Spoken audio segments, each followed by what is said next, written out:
ہوا یوں کہ دادا کے انتقال کے بعد شاید پہلی بار ہماری ایک بہن قبیلے سے باہر بیائی گئیں۔ لڑکا اعلیٰ تعلیم یافتہ تھا، مگر اس کا تعلق کسی مارنے دھاڑنے والے قبیلے سے نہیں تھا۔ شادی کے بعد ہمارے یہاں کے دستور کے مطابق داماد کو لے جایا گیا کہ وہ مئی دادا کو سلام کرے اور مئی دادا اسے 2 روپے سلامی کے دیں۔ ظاہر ہے کہ وہ اس کے بزرگ تھے، کوئی بوڑھا ادھیڑ عمر کا اس وقت موجود نہیں تھا، اس لیے ہم لڑکوں کو مقرر کیا گیا کہ داماد کو لے جا کر رسم پوری کرائیں۔ مئی دادا علیل تھے، نئے داماد کو دیکھ کر مسکرائے، جیوٹ کر کے اٹھ بیٹھے۔ ہم نے دائیں بائیں تکیے لگا دیے، سلام لے کر انہوں نے داماد کے سر پر ہاتھ پھیرا، سلامی کے 2 روپے عطا کیے اور پھر پشتونیات کی بساط پھیلا دی۔ 1.5-2 گھنٹے تک نیا داماد منہ کھولے مئی دادا کے انکشافات سنتا رہا۔ ساکھ سجر پر ایک سیر حاصل تبصرے کے بعد مئی دادا نے بتایا کہ یہ مرزائے خیل بڑے جیوٹ والے کٹمب ہیں، خونخوار اتنے کہ مزال ہے ان کی طرف ٹیڑھی آنکھ سے کوئی دیکھ لے، اور یہ کہ جو 40-42 گھر اس محلے میں ایک ساتھ چلے گئے ہیں یہ ایک دوسرے سے مربوط ہیں۔ ہر گھر نے دوسرے گھر میں ایک کھڑکی اتنی بڑی نکال رکھی ہے کہ ایک سالم آدمی میں تلوار یا رفل کے گزر سکتا ہے، اور اگر محلے کے سرے پر مرزائے خیلوں کے کسی گھر پر حملہ ہو تو 10 منٹی میں اس سرے سے اس سرے تک 100-125 مسلح پٹھان بچے صورتحال پر قابو پانے اور حملہ آور کو تہس نہس کرنے کے لیے جمع ہو سکتے ہیں۔ تو یہ فائدہ ہے ان مربوط مکانوں کا۔ پھر اس طرح عزیز پیاروں میں آپس میں میل محبت بھی بڑھتی ہے۔ اس کی مثال مئی دادا نے یوں دی کہ یہ جو اپنے بچوں یہاں بیٹھے ہیں تو ان کے فلانے پردادے نے انہی کے فلانے پرنانے کو صرف اتنی سی بات پر قتل کر دیا تھا کہ دونوں ایک جگہ ولیمہ کھانے گئے تھے۔ پردادے پہلے سے موجود تھے کہ پرنانے آئے، دونوں میں جائیداد پر معمولی سے مقدمہ چل رہا تھا، ویسے کوئی خاص بات نہیں تھی۔ ان لوگوں میں نالشیں فوجداریاں ہوتی رہتی ہیں، ڈنڈم ڈنڈا تلوارم تلوارہ بھی چلتی رہتی تھی، کس لیے کہ شیر کے بچے ہیں، آخر کچھ نہ کچھ تو کریں گے ہی۔ تو ان کے پرنانے جب ولیمے کی فرشی نشست پر جانے کے لیے پاپوشیں اتارنے لگے تو ان کی ایک پاپوش ان کے دادے کی پاپوش پر چڑھ گئی جو پہلے سے موجود تھا، اور نوارد پرخ کی حرکات و سکنات کا بغور مشاہدہ کر رہا تھا۔ پاپوش کا پاپوش پر چڑھنا تھا کہ پہلے والا پرخ چمک اٹھا اور خبردار کہہ کر تلوار کا جو بھرپور ہاتھ مارا ہے تو دوسرے پرخ کی گردن بھٹا سی دور جا پڑی۔ داماد کے چہرے سے پسینہ بہہ بہہ کر شادی کی نئی شیروانی کے کالر میں جذب ہوتا جا رہا تھا۔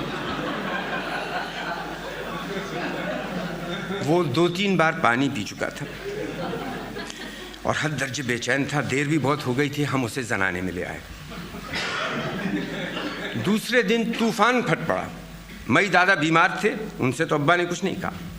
اماں کے سامنے گرجتے برستے رہے کہ کیا مجید کا بالکل دماغ خراب ہو گیا، داماد کو اس قدر دہلا دیا کہ وہ گھر جا کر گمسم لیٹ گیا، اور لڑکی سے پوچھتا تھا کیا یہ سب باتیں صحیح ہیں، اور کیا تم قاتلوں خونخواروں کی اولاد ہو، اور کیا تمہارے یہاں بات بات پر تلوارم تلوارہ ہوتی ہے، اور پوچھ رہا تھا تمہارے گھر میں اب کتنی تلواریں ہیں، اور کیا سب لوگ اب بھی ولیمے کی دعوتوں میں تلواریں باندھ کر جاتے ہیں تاکہ ایک دوسرے کو قتل کرنے میں آسانی ہو۔ حد ہو گئی آخر، کہ گڑھے مردے اکھاڑنے کی کیا ضرورت تھی، ہر گھرانے میں کچھ نہ کچھ پاگل پن ہوتا ہے آخر، تو کیا اس کو اس طرح مشتہر کیا جاتا ہے؟ لا حول ولا قوت۔ ہفتے بھر بعد باڑے میں ایک کوٹھڑی تیار کرائی گئی اور مئی دادا کو وہاں جانا پڑا۔ ڈیوڑی سے دور ان کی بیماری نے شدت اختیار کر لی۔ ویسے تو انہیں ہم سب گھیرے رہتے تھے، مگر وہاں ان کا دل نہیں لگتا تھا۔ انہیں پتہ چل گیا تھا کہ داماد والے معاملے میں منجلے میاں خفا ہو گئے ہیں، اور اسی لیے ان کو ڈیوڑی سے دور کر دیا گیا۔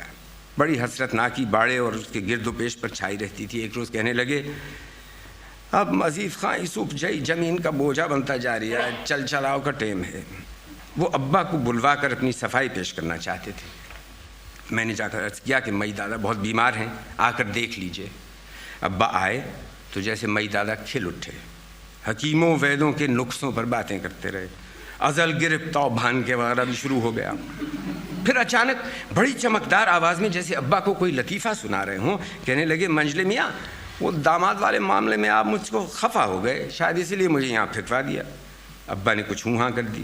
میں دیکھ رہا تھا کہ مئی دادا کی بیماری سے ان کی حسرت ناک کی، ان کا لطیفہ سنانے کے انداز سے جو ظاہر ہے ابا کو راضی کرنے کی بہت رقت انگیز کوشش تھی، وہ بہت متاثر ہوئے ہیں۔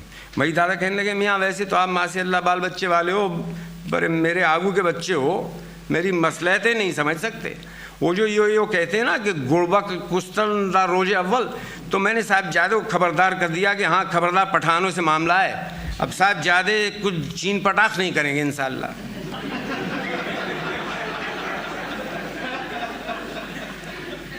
ابا نے اسی دن مئی دادا کی ڈیوڑی میں بحالی کے احکام صادر کر دیے، تو جیسے سوکھے دھانوں پانی پڑ گیا۔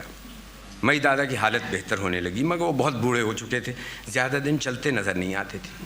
اماں نے ان کی محبوبہ جمرت کو ان کی دیکھ بھال کی اجازت دے دی۔